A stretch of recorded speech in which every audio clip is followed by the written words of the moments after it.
What a shooting at Canada. That's actually one of the things, yeah. Over many, many different locations, I posed as a police officer. I was reading that. Oh, So, We were talking about the echoing there. If- You know, let's just work off my Zoom Okay. and turn your volume off and everything. Here? Yeah, and even your microphone's off, mute your microphone too. Well, I can't do that because the recording, that's how it gets into YouTube. Well, maybe monitor, see if we have that Okay. feedback problem. And we'll just get everybody to come on my Zoom connection here. And you want me to zoom it in here for the window though? Yes, please.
Sorry. I just jumped on this. That's what happens when I start on.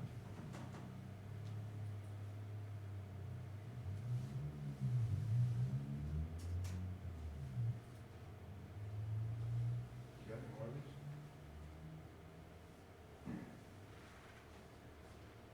These couple. So it should be, that just is telling me he's waiting for him to let me in. Yeah. It used to say Rochelle, but it was changed to the council chambers.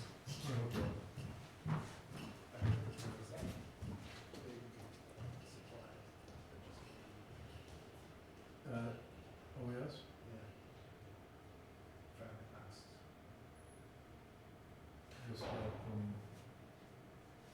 International Association of Fire Chiefs that they've secured Amazon business to sell PPE, and they only do it to public safety and hospitals.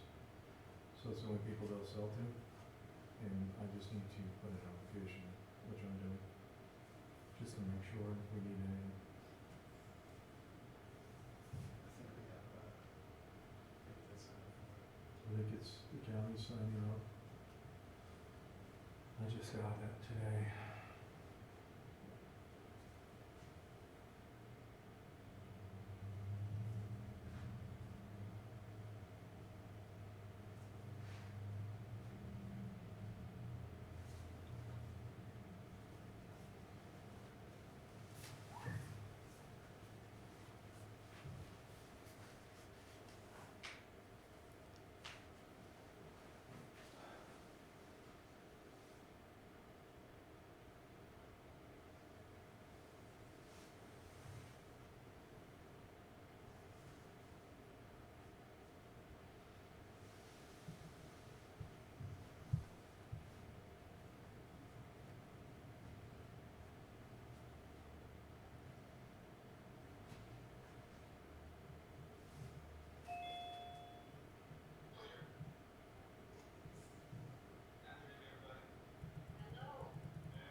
Here.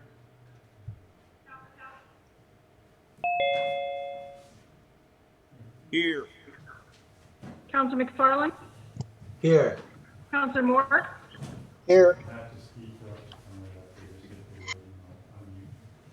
up. Okay, item number 1 on the agenda is reports from department representatives and discussion with counselors. Do we have all 3 of our department heads in the chambers? yes. Which one wants to go first? Chief Ritter will go first. Okay, Afternoon. hello, Chief. How are you? I'm doing well. Yourself? Everyone? Doing okay. Fire away. As far as any reports, I forwarded some reports, the weekly blotter reports, as well as a backlog of the nuisance wildlife control operator reports.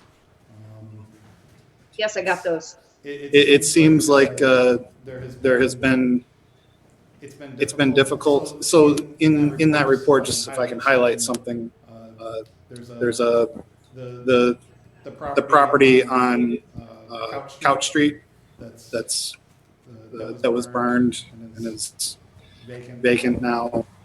It seems like it's been collecting nuisance wildlife for a long time.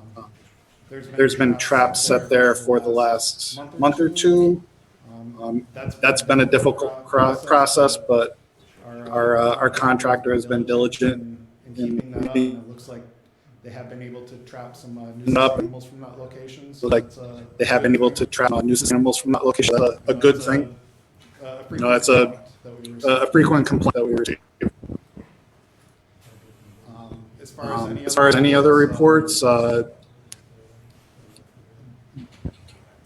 there was something that we had talked about related to domestic violence. That's something that you would like to discuss? Yeah, so so that everyone on the council knows, we had a meeting, Ira and the mayor and I had a meeting with both Chief Ritter and Chief Lawless separately this week to discuss a number of things. And one of the things that Chief Ritter had shared with us is there has been an increase in domestic violence incidents. Would that be correct?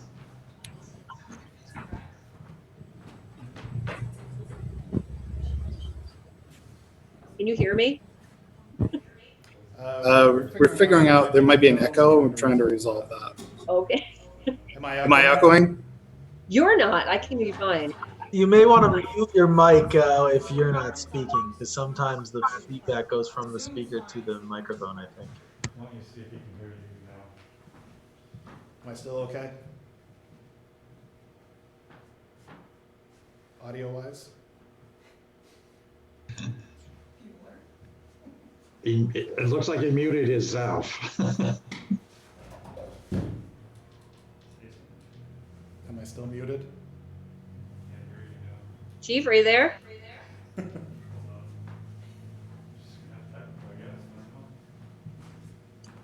He's muted.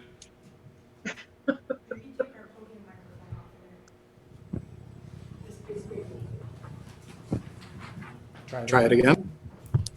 All right, there you are. Okay. So as you were saying, Councilor Gibbs. So you had shared with us that there's been an increase in domestic violence reports, and you had some resources that you wanted to share with the council, and then we had also spoken about, or I had brought up to you the question: were there more incidents of children and CPS phone calls? And you said that that's not really something your department handles directly, but you said you had some resources that you wanted to share publicly. Sure. So I just wanted to give a little bit of an overview. So it's more awareness that this is something that the rise in domestic violence calls, reports, has been something that globally has been seen. For instance, in China,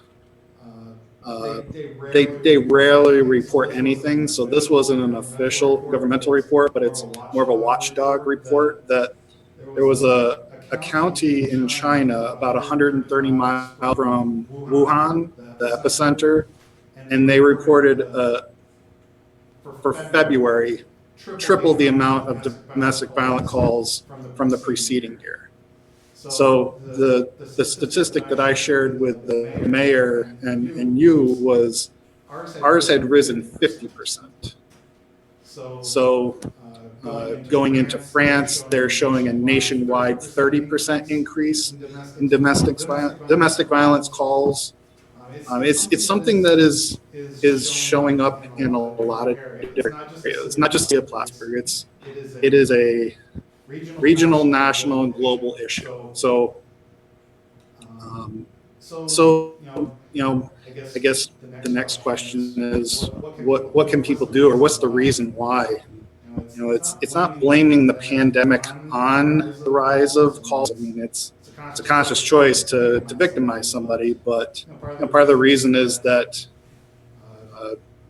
victims now have to be with their abusers all hours of the day in a lot of circumstances where the person was at work, there was some reprieve, or they were able to contact the resources available while the person was not in the same proximity. And now that is something that may not be able to occur, that the resources like Stop Domestic Violence and Clinton County Health and Addiction Services, Behavioral Health Services North. If the abuser is there all the time and you would normally call to talk to somebody, that may not be an option at this point. So going down the road, we're preparing for when government finally reopens society a little bit more. There may be more of a massive influx of calls that are received by these services that they weren't able to make under the stay-at-home orders. So it's just something to be aware of, and something that we're anticipating. But Are there any, I think that people are very widely aware of Behavioral Health Services North. Are there other domestic violence resources or mental health resources that we could make available on our police department website so that people can... I believe that they are on our website, additionally with our Facebook page. Okay. And the mayor just said that they're on the City of Plattsburgh COVID-19 page as well. Oh, okay. Okay. Does anybody have any questions for the chief on that?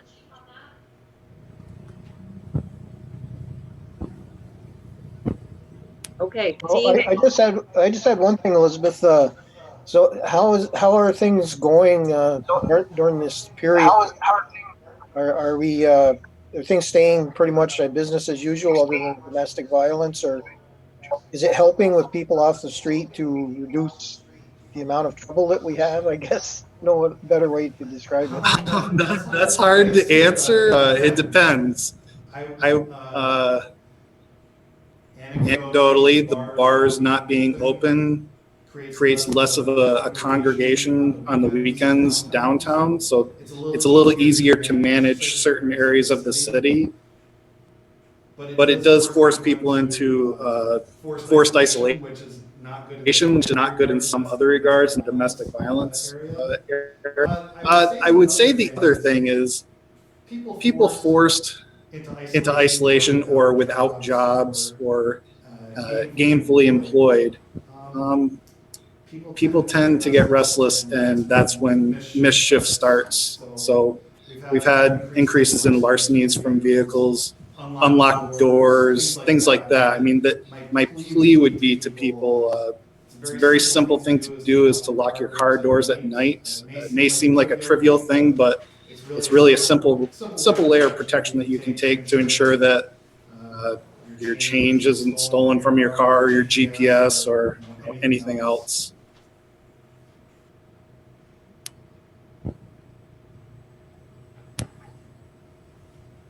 Okay, so one of the other things that we had talked about when we met this week is Ira had brought some information to you about false alarms.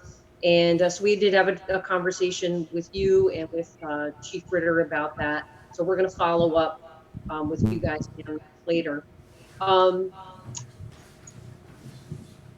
think that was all. Ira, is there anything that you wanted to bring up? Well, I'll just add, that the council will be getting this, I think, at some point as well. That I had identified a model approach for fire alarm, false, not really false alarms, mainly with fire alarms, but looking at reducing the number of incidences of alarms, both for the fire department and the police department. And they both were developed by a national coalition of fire chiefs and police chiefs, and separate documents. And what I wanted was Chief Ritter and Chief Lawless to take a look at those first and see how would they fit with Plattsburgh. I mean, a national model doesn't necessarily fit in a lot of components of it. And so once they're both going to take a look at it over the next week or 2 weeks or whatever, and get back to us with language changes, suggestions on parts of it that may need to be changed, these suggestions about how we ought to approach even dealing with creating a system that's dealing with false alarms that may result in penalties to individuals that have multiple false alarms. And so once we get that back, my intention was is to share that with Dean, first of all, to take a look at it to see are there any legal issues with us moving with this, but then to share it with the council and actually bring it to a conversation on the floor with the council about this so that the public knows we're talking about it, so that each of you have an opportunity to look at this and see if there are any suggested changes that you would make. And then I'm not knowledgeable enough to know, but if we pass some kind of resolution to move forward, to conduct some kind of public hearing where we can invite in the alarm companies, individuals that the chief had put together an interesting list of people that had multiple false burglar alarms where the alarm went off, they went and nothing really was going on. And it would be great to pick a few of those businesses and invite them into a meeting to talk about what's the difficulty for them around this. So that was a little bit more explanation of what we were doing around false alarms, and it's probably a longer process to get to the point where we might be bringing something to the table at the council, but that's what we're beginning to explore and looking for the advice of both the police and fire chief on this. Okay. Thank you. Is Joe there? Joe McMahon? Oh. Yep, Joe's here. And by the way, Joe and Chief Lawless and Captain Keyroy are video stars. Take a look at our COVID-19 page. They both did a little 3-minute, 5-minute talk on all the things they're doing to help the residents with regard to COVID-19. So take it away, Star. Hi, good afternoon. How are you? I'm doing all right. How are you guys all doing? We're good. Did you have? So I don't know what specific. Yeah, go ahead. I just want it. I do have something specific I want to talk to you about, but before I go ahead and ask, is there anything you want to share with the council first, or? Well, I just want to say that we're doing the best we can to offer our services like we have been. We're taking in permits and monitoring projects, handling complaints as we normally would, although we have to process them differently.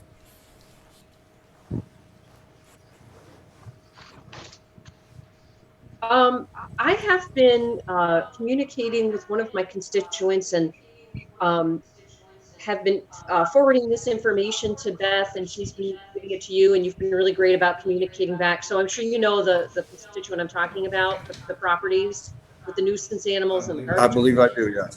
Yeah. Okay. So her most recent communication to me, I forwarded to Beth. This was, I think, last week, and she's really quite beside herself about the fact that even though you have visited and I think she may have actually already approached the homeowners, these these residents continue to put garbage on the property, and it's attracting animals and so on. Her most recent emails to me was a question about whether or not we could get the health department involved. And I felt that like, and she wanted me to take personal action on that. And I said, I don't think that it's appropriate for me to go ahead and contact them.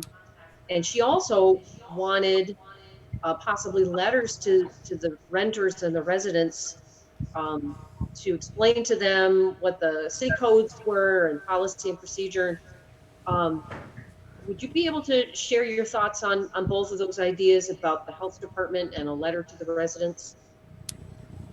Yeah, I can try and, to go to the greater scope of the complaints, when we first got the complaint last week, It came in as a couple of pictures. There were no it came in as a couple of pictures. There were no addresses. It came through you, it was filtered through Beth.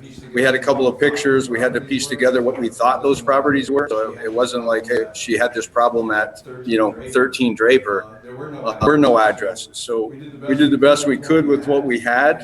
And I thought we addressed most of them. There were 3 or 4, and they were resolved to some degree, but maybe not to her satisfaction. And I actually did talk to her. And I thought we had it all straightened out, and then she talked to you again. So with respect to the health department, I don't know exactly what we're talking about. Are we talking about the issue she has with somebody feeding pigeons or cats or whatever, or do you think she's talking about something else?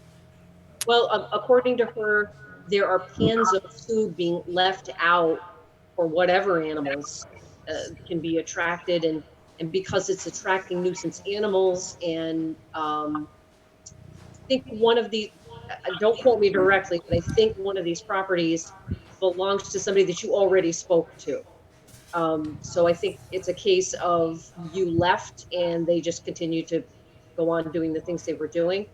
Um, so her question was, could we get the health department involved? And my answer to her was, I had no idea. I didn't know uh, what the process was, or if this met the threshold of getting the health department involved, because the behavior of the residents and the renters is attracting animals. Um, So just to jump in, I think the answer is potentially. So there's nothing preventing her from making a complaint to the health department, but their jurisdiction is generally not including a single family residence, but more vermin or nuisance animals that would occur in a place that's a hotel or a seasonal accommodation. But there could be some trigger based on the fact that it's a rented property. So potentially she could, but I don't know enough of the details to say definitely that.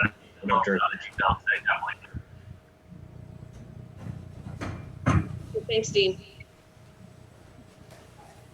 I can certainly reach out to the health department myself if I think that's warranted. I feel like I got a pretty good handle on the locations now, so I'll circle back to those tomorrow.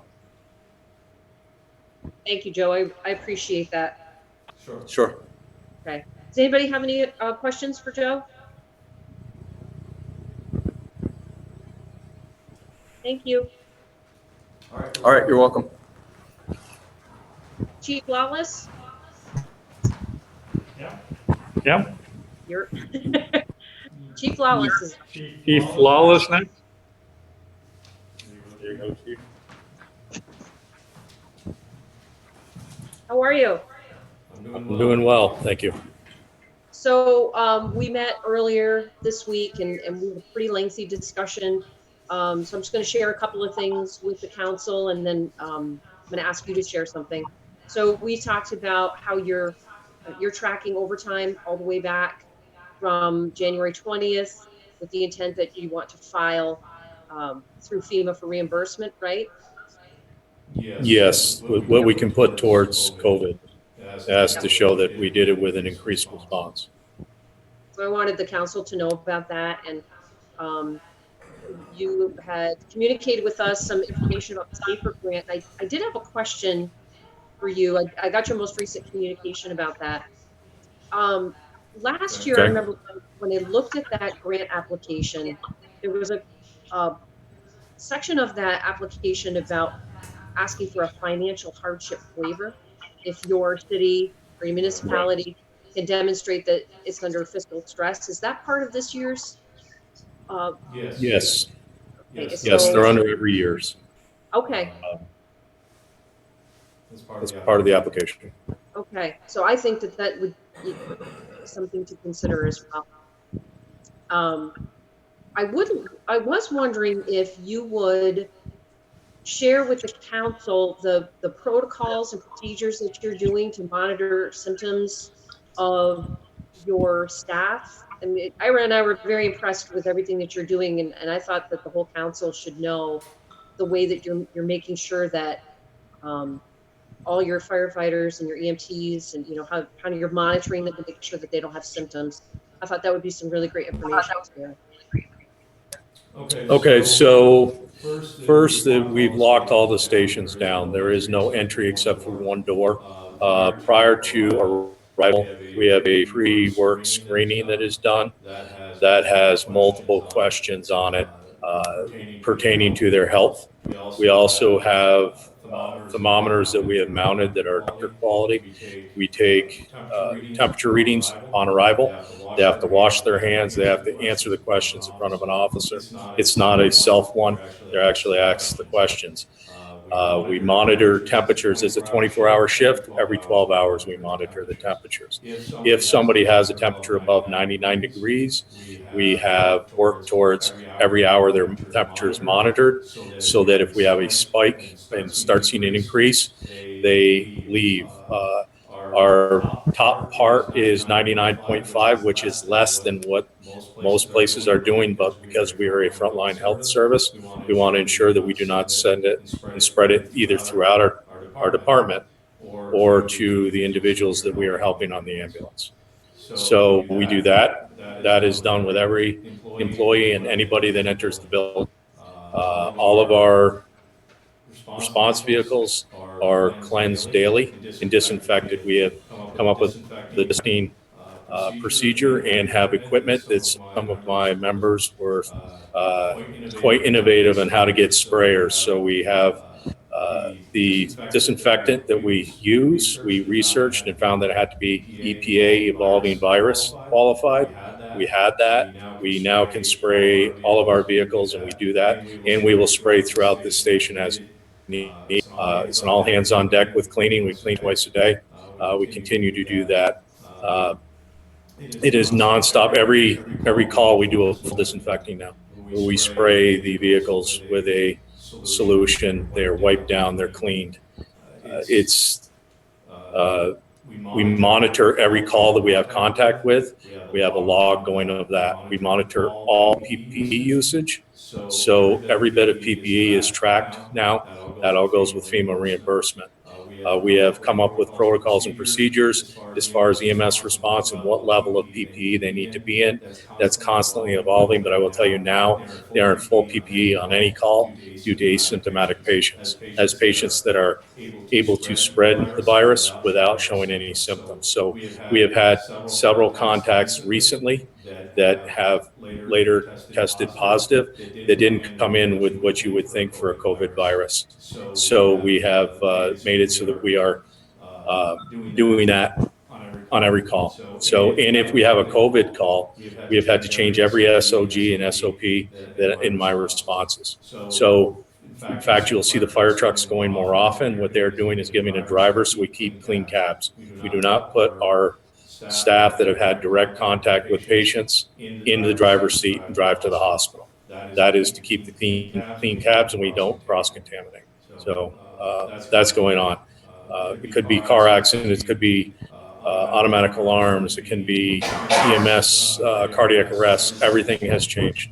We have had, I've got, today I completed my 9th SOG change, and we have 7 or 8 different policies on it. So it's constantly evolving. We meet once weekly as a safety committee with the union. We do that every week, and we come up with if anybody's seen problems, any of the staff having issues. So that's what we've continued to do. And it's, like I said, it's a constant evolving process. Thank you very much. Does anybody have any questions for Chief Lawless?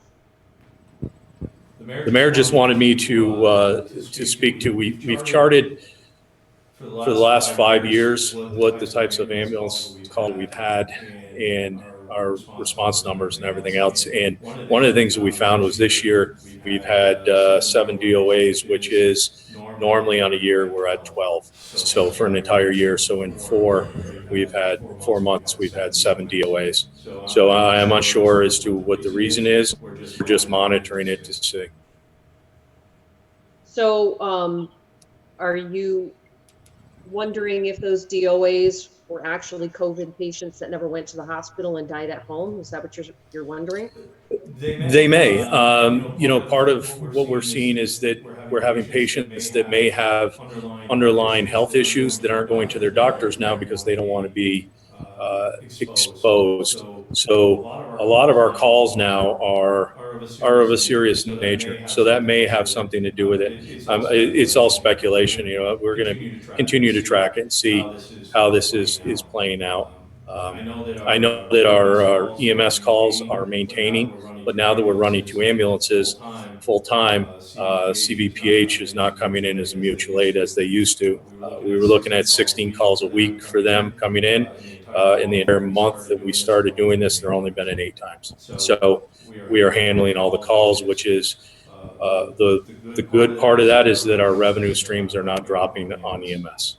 So we're maintaining where we were, and they look like they might even be going up a little bit. Okay. Thank you. All right. So I've got one more thing. One of our protocols that we did is our continuing operation plan. So neither station, we have 2 stations. Each are staffed with 4 individuals, and they do not commingle at all anymore. They do separate training. If they're coming to fuel up at station 1, they don't enter. If they need supplies or any materials, what we do is we have a tote that we put them in and send by the back door. That way we don't cross-contaminate stations. So that's been a little different to get used to, but it's in our best practice because we need to have a continuance of operations plan. If I have somebody that comes down with COVID in one station, I've lost 4 firefighters. If I have commingling as before, we lose 8. So we're just continuing to try and work towards that. Thank you. I appreciate your efforts. I have just one more thing before you start down. The 4 cadets that had to return from the academy, if you could just, I thought it was pretty impressive what you have them doing over at Flynn, and with both towers, especially in light of the fact that we've had a recent death that came, well, I guess they didn't die while they were in the towers. They were with their family. They moved out. But I thought it was interesting to hear what the cadets are doing. So yes, since New York paused, they canceled the academy. They didn't cancel it; it's on pause. So we've had the cadets coming back, and in order to keep moving forward with their training, we are utilizing New York State Firefighter 1, Firefighter 2 training in-house. So we are working to continue to get them better. Not knowing how long that this was going to go on, we were looking to be able to count them on shift as interior firefighters, which is quite a lift, considering we have social distancing. Usually involves being right up and close to people. So what we're doing is we do that training in the afternoon. Also, all the disinfecting on. And from 3:30 to midnight, we were asked by through the ICS system, Plattsburgh Housing. They needed people to make sure nobody was congregating and to make sure nobody was building and educate them that they aren't supposed to. We found that this would be a really good fit for our firefighters that are not in the academy right now. So we worked with the union, made sure that we were all set and on board, and they were willing to help out, and we have them staged there, and they walk the floors every half hour, make sure that nobody is congregating. And if anybody is, we educate them. The same thing with out front. The vehicle is parked out front, and we are ensuring that they're educated not to leave. And if somebody does leave, then involve the city police department.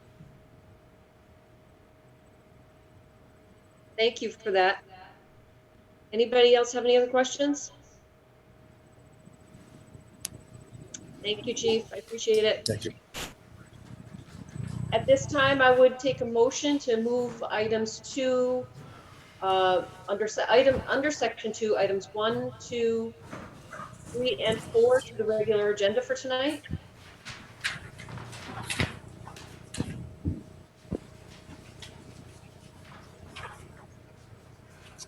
I'll second that.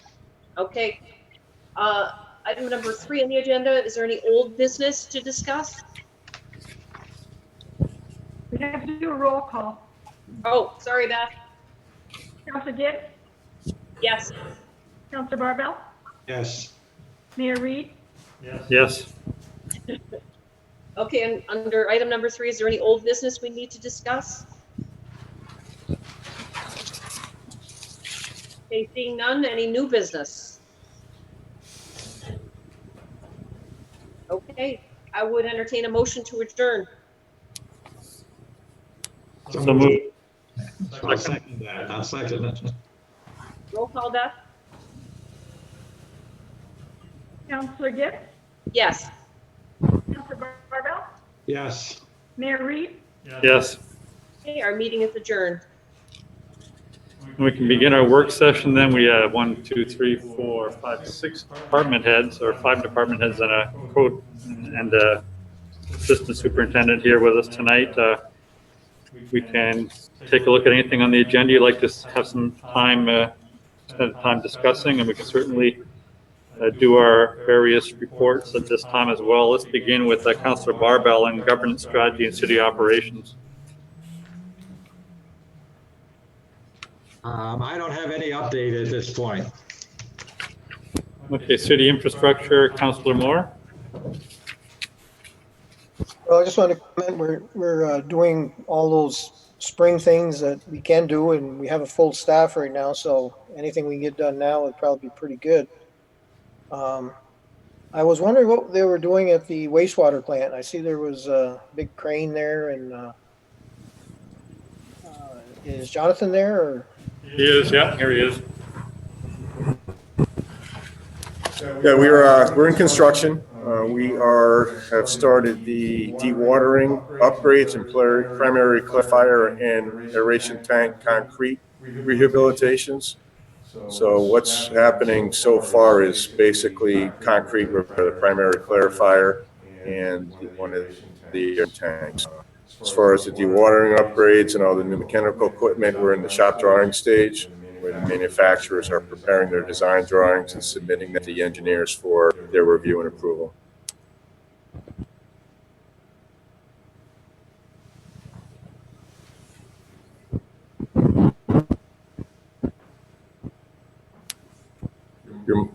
I said very good. Everybody's mic up. Thanks, John. You're welcome. Appreciate that.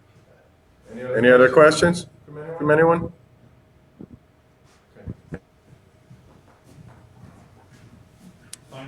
Finance and budget, Councilor Kelly. Sorry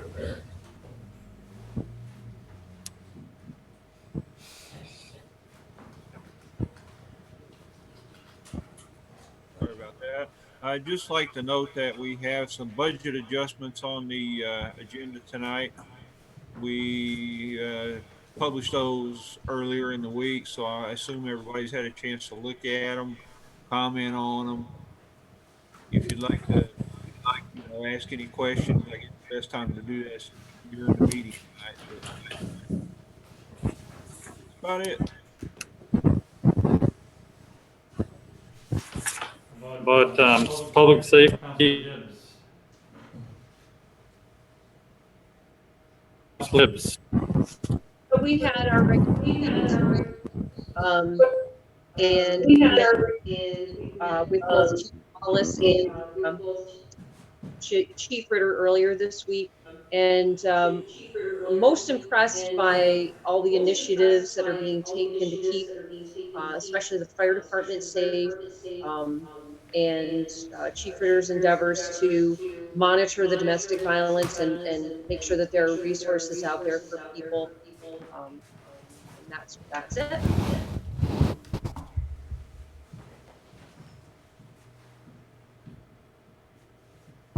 And I might add on that, I don't know if Chief Lawless had mentioned, but the division of ambulance calls is pretty evenly divided between both stations, which means that probably some people in the city are getting great service from Station 2. So, and that also shares the workload between the two stations as well. So that's great news.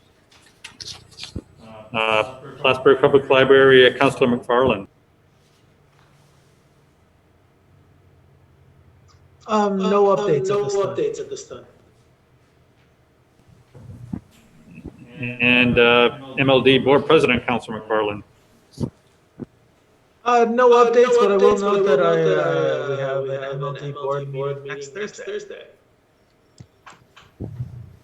Okay. Is there any items on the agenda you'd like to have some extended time discussing?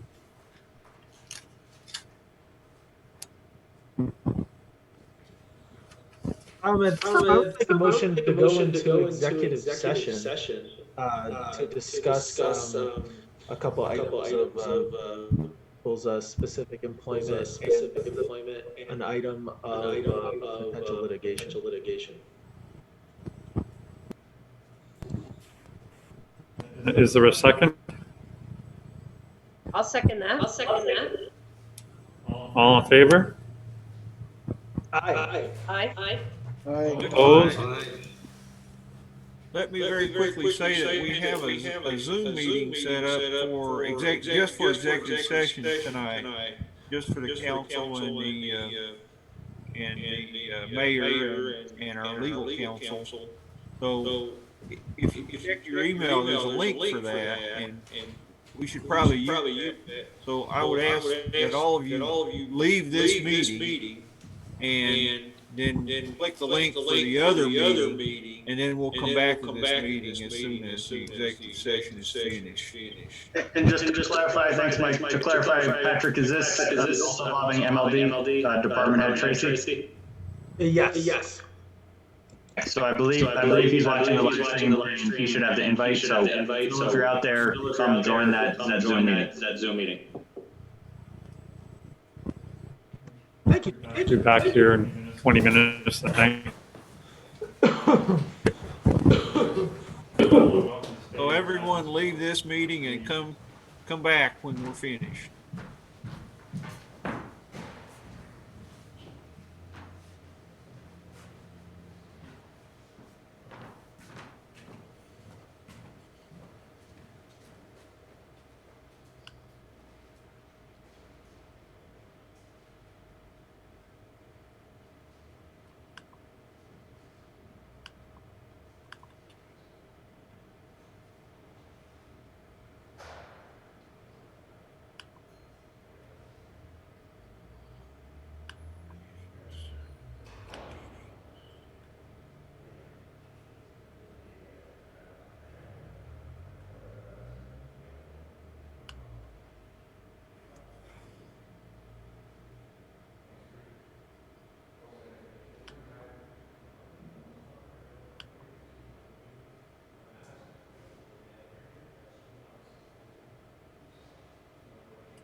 want them seeing it because somebody could get it.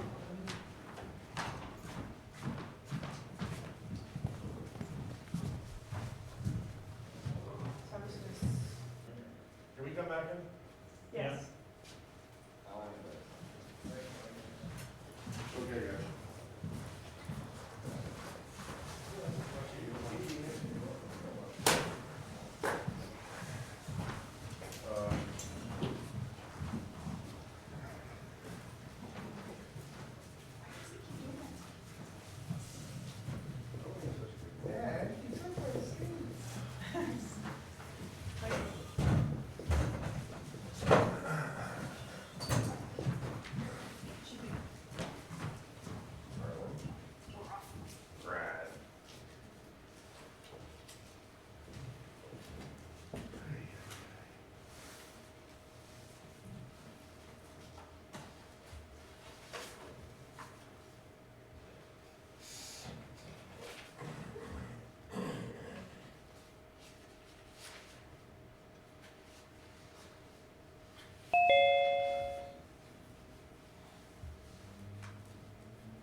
Hello.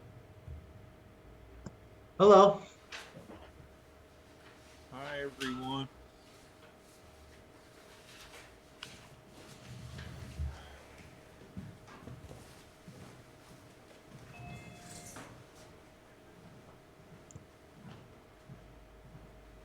I think we're all back, so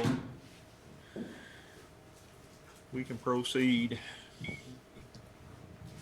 Well, I guess I'll say for the record, we're coming back from executive session where we discussed a specific employee and also ongoing litigation. No decisions were made. Um, Just to clarify, Patrick, there was some action taken with respect to the pending litigation, which will be reported pursuant to the open meetings law. oh, yes. Thank you, Dean. Okay, thank you. Let's begin our regular meeting of the Common Council then with the Pledge of Allegiance, please.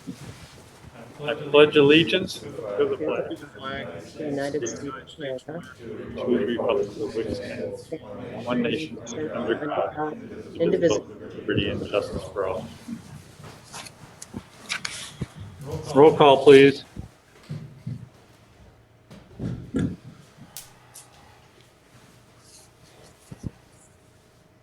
Mayor Reed, Present.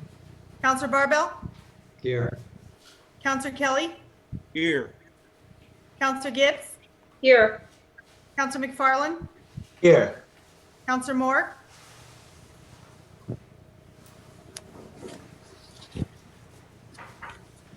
In the interest of expediency, how if we just jump right into the meeting? I know we're running a little bit late and I apologize and thank everybody for their patience.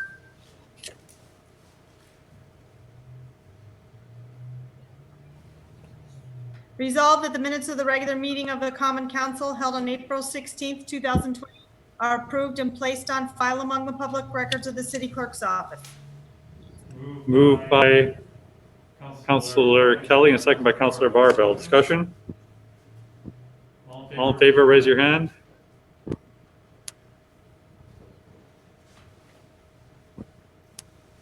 Opposed?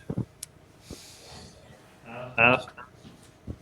Resolved that the payrolls of the various departments of the city of Plattsburgh for the week ending April 22nd, 2020 in the amount of $486,620.07 are authorized and allowed, and the mayor and the city clerk are hereby empowered and directed to sign warrants drawn on the city chamberlain for the payment thereof. Moved by Councilor Kelly, second by Councilor Barbell. Any further discussion? All in favor? Opposed? Passed.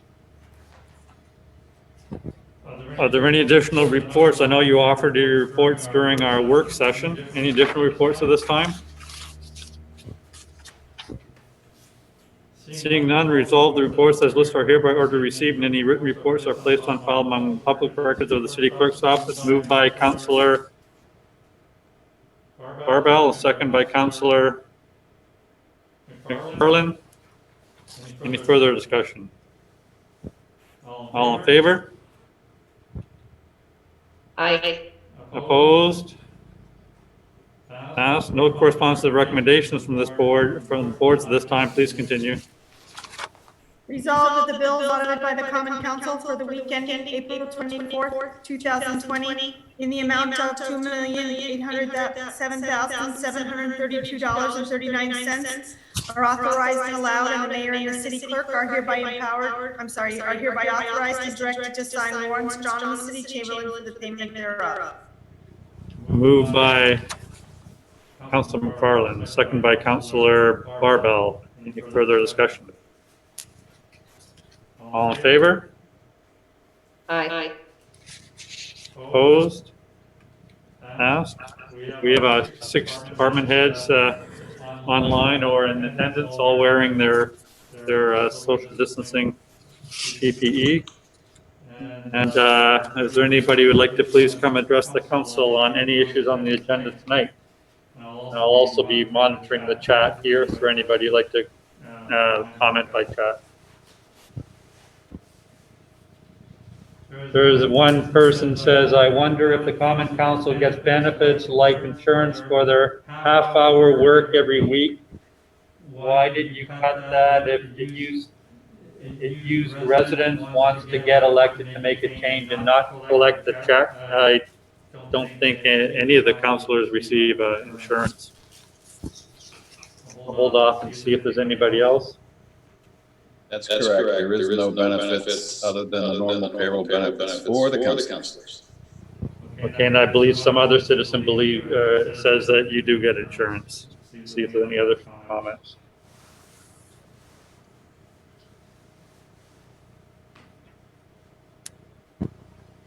Seeing none, no others and would like to testify in person. Let's please continue, please.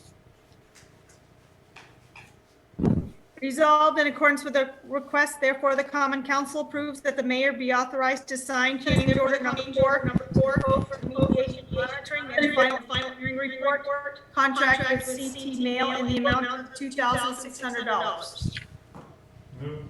Moved by Councilor McFarland, second by Councilor Barbell. Discussion. Yeah, Matt, could you tell us a little bit about what this is requesting? Sure. There is an environmental easement that covers most of the Durkee Street parking lot and the leased ICB parcel at the southern end of Durkee Street. It was put there because of lingering contamination left over from former industrial activity. The site has been remediated, but there is a site management plan that the DEC mandated the city continue to follow. So every year we have to go through a series of monitoring activities and submit a report to the DEC just to update them on the status of the site. And the request on this week's agenda is for CT Mail to complete that monitoring and submit the necessary documentation to DEC. Any questions or discussion? Just a quick question to Matt, and it's probably more procedural. Is this going to continue once there's any construction on Durkee Street? Yes, my understanding is that the reports need to be filed regardless of the current status of the site. So it will continue, it will be required to continue to be submitted during construction and once construction is completed of the prime project until DEC feels that the easement can be removed. Thanks. Yep. Roll call. Councilor Barbell? Yes. Councilor Kelly? Yes. Councilor Gibbs? Yes. Councilor McFarland? Yes. Councilor Moore? He's gone again.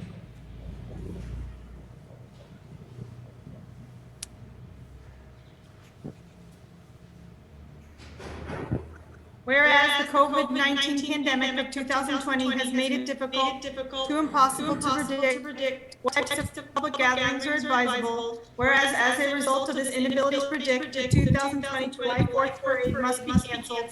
In addition, the community-based Battle of Plattsburgh Committee recommends the 2020 Battle of Plattsburgh celebration will in all likelihood not occur. Therefore, be it resolved, following budget adjustments be made with the understanding that these funds can be restored to their original budget lines at any time if pandemic conditions improve. Decrease general fund appropriated fund balance 1-0599, 118,000. Decrease general fund celebrations 17550004430, $53,000. Decrease general fund celebration Battle of Plattsburgh 17551000443, $65,000. To provide for reduced appropriations in generic general fund from the cancellation of city events for the year 2020 due to COVID-19 pandemic. This adjustment will decrease the general fund budgeted appropriations by $118,000 in 2020. Moved by Councilor Kelly and second by Councilor discussion. Who was the second, Mayor? We lost you. Kelly and Barbell. Thank you.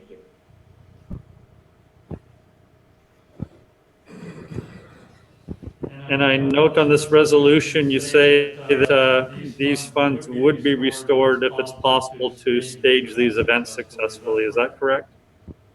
That's the way it was written, Mayor. The Battle of Plattsburgh, let's talk about that for just a minute. The people who sponsor Battle of Plattsburgh and manage those festivities, they have declined to do that this year. What they said they would like to do is come back strong in 2021 and make an even greater Battle of Plattsburgh. I know that was a hard decision for them, and I admire them for that. And also their willingness to come back next year and put on an even better show. Very admirable also. I don't think I have to tell you guys that running a parade where you bring a couple thousand people in close proximity downtown in the month of July is not going to be advisable. I don't think the COVID-19 virus is going to be anywhere near done with us by July. Yes, we're going to see a drop off in cases, but it would be inadvisable to have those large public gatherings that early. Perhaps I was hoping myself that by the month of September, the Battle of Plattsburgh could proceed. And I was sad that the folks that run that are unable to do it this year. But I also understand their thinking. So that's pretty much my thing. If we're fairly certain those things aren't going to happen this year, let's move the money back in to the unappropriated general fund and use that money for whatever else may come our way. Now, that is not to say that if something miraculous doesn't happen between now and July 4th, we can change this. And I talked to the mayor a little bit today, and he talked about doing some sort of celebration later on in the summer with fireworks and just maybe a post-COVID-19 celebration. So that would be something to look forward to. I'm worried that we're sending a message to our employees that we're sorry, we're in the hole. We have to, do all these force reductions and job actions, but let's do everything else that we can possibly do to save our city at the same time. Any further discussion? Roll call. Councilor Barbell? Yes. Councilor Kelly? Yes. Councilor Kelly? Yes. Councilor McFarland? Yes. Councilor Moore?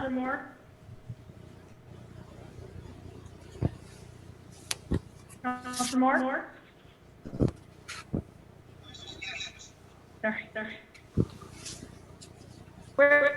City Beach is unlikely to open with normal operations in 2020 due to the COVID pandemic. Therefore, be it resolved that the following budget adjustments be made with the understanding that these funds can be restored to their original budget lines at any time as pandemic conditions improve. Decrease rec complex appropriated fund balance 2-0599, $99,589.15. Decrease rec complex fund beach overtime 2721 $5,000 I'd like to waive reading and move to resolution, please. Second that. Is that referring to item C and D?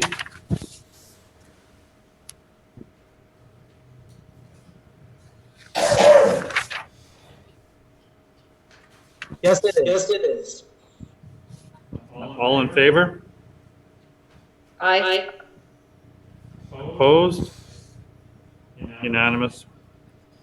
Any further any discussion on the item C and D themselves? Yes, I have a couple of questions. Yeah, I think because of a number of the beaches that are now opening in other parts of the country, Matt, if is there an alternative here at all? And I don't know how to cost this out, but say at the end of May, we want to open the beach, but we don't want to have swimming. That we're opening the beach for kite surfers to come in, for people to walk the beach, picnic, to sit and enjoy the view.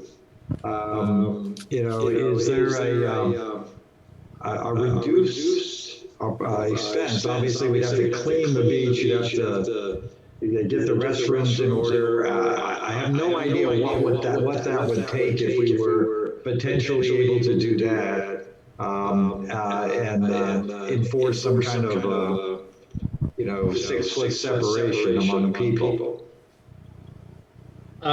Theoretically, that's possible. Certain steps, if we were looking at a attenuated season with an opening date, say sometime in late July or August, steps would need to be taken now. The most important of which would be the filing of a beach safety plan with Clinton County, which would lay out the broad guidelines of how the beach would be managed this year. I have not had a discussion with them about such a plan that would exclude any swimming. I know that they have indicated that any such plan that would allow for swimming this year would require additional staff at the beach to enforce social distancing, not only on the beach itself, but in the water, which of course would increase the personnel costs. One thing that is important to consider is, regardless of whether the city opens the beach or not, the public is going to use the beach. The only way to effectively prevent the public from using the beach would be to station uniformed officers there every day or morning to night. There's simply too many ways into the facility, and people will use it if there's not somebody there telling them that they cannot. As far as staffing up, we would have to do considerable outreach to find lifeguards.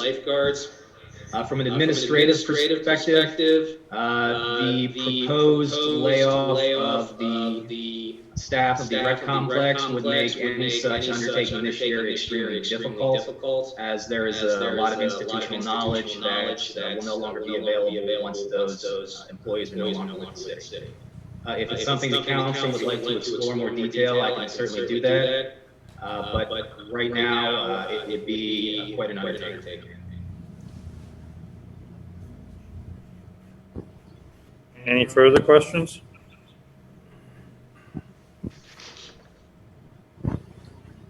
Roll call.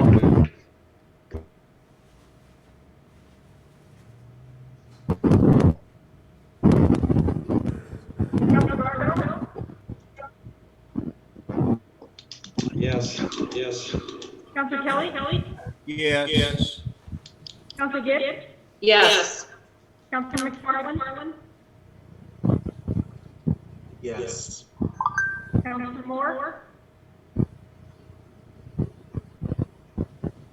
Councilor More, I didn't hear you, sorry. Councillor Moore has a problem with my phone. Councillor Moore, can you use your hand in affirmation? He's raising his hand.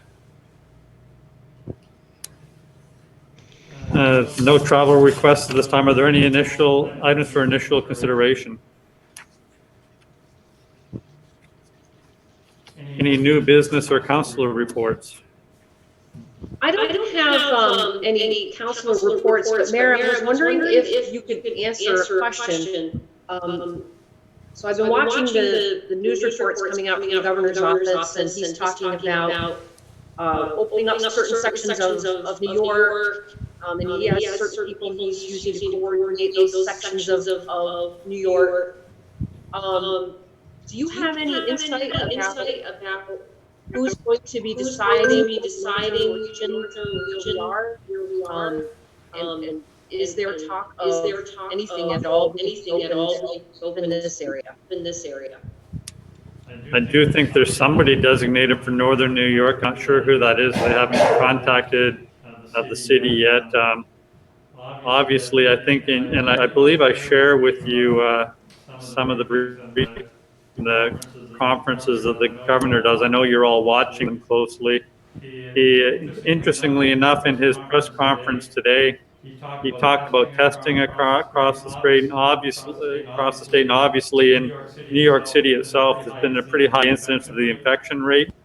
In the north, or outside of New York City, in northern New York, the infection rate is less than, or around 3%, probably less than Clinton County, because we got slightly lower numbers here because we really stemmed the infection very early on through the policy we adopted here. So I think, from what I understand from the governor's press conference, they're going to monitor testing to see the penetration and to see how many people hopefully have some sort of immunity, and look at our testing regimes and look at our data, and then decide on a region by region or even county or city by city basis for all these decisions. So I think it's going to be a very elaborate and scientific process. That the only thing we know right now is that pauses continue till May 15th. I'd be highly surprised if it wasn't extended beyond that. But we'll certainly keep you posted. I'll keep you posted on anything I hear.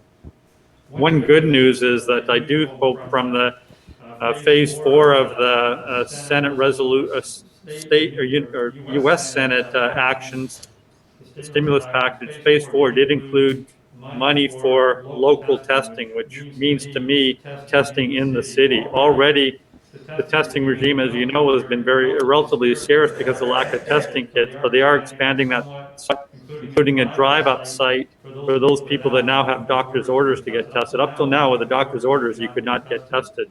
So they're starting to test with doctor's orders, and hopefully we can open the night up for anybody who may be going back to work, anybody who's a first responder, anybody who has to work in the essential industry, and then almost anybody, as the president once said, anybody who wants to test can get a test. We need to get to that point before we really can start opening things up, at least from my read from all the statements the governor's made. And I think he's been really on this issue and really exercising a lot of leadership.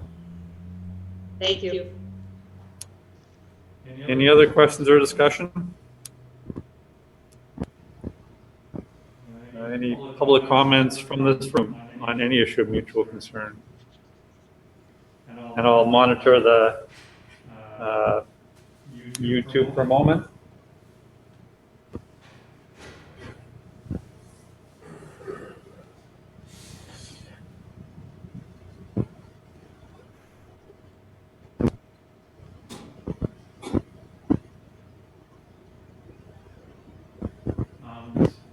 This asked whether we have a COVID-19 committee to oversee the reopening for the city. As you know, we do have a COVID-19 public safety committee, and I believe, from what I understand, these will be decisions made at the governor's level.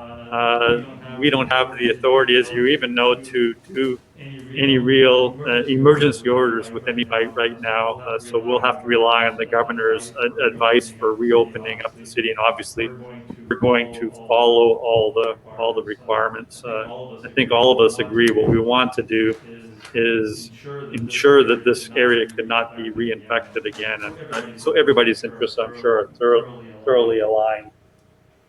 Another comment, claiming that we have 38 people making over 100,000 a year in the city. But we're furloughing the lowest paid jobs. First of all, I think the Chamberlain is on. I think he can confirm there's not 38 people making over 100,000 in the city. And who actually is furloughed is a determination that is made with the unions. The unions opt for who will be chosen from the list of various titles that we've identified based on the criteria of what services are essential and what are not essential. So is that an accurate portrayal, Chamberlain Marks? I was looking for my accumulators list from last year, but let me run one quickly because I think the number might be pretty accurate. Hold on just a minute.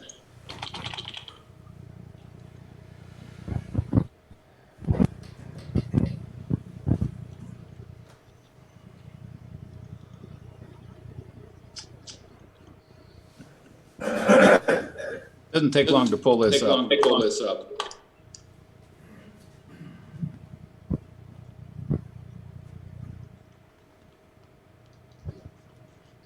Okay, so now I just have to do a sort on it.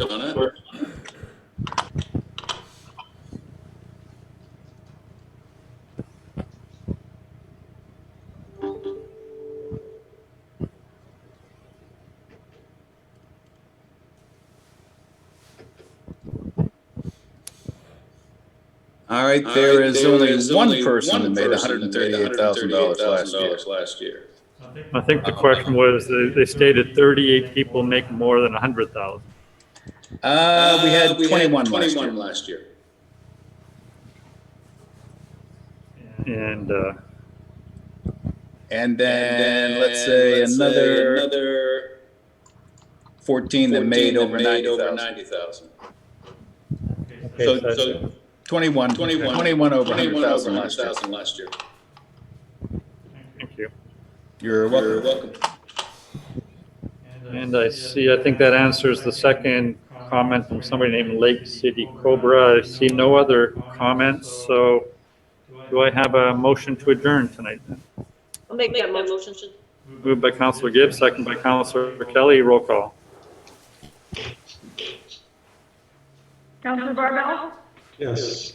Councilor Kelly? Yes. Councilor Gibbs? Yes. Councilor McFarland? Yes. Councilor Moore? Yes. Well, stay safe, everybody, and thank you all for your help in these very difficult times. Appreciate it. Bye-bye. Thanks very much for showing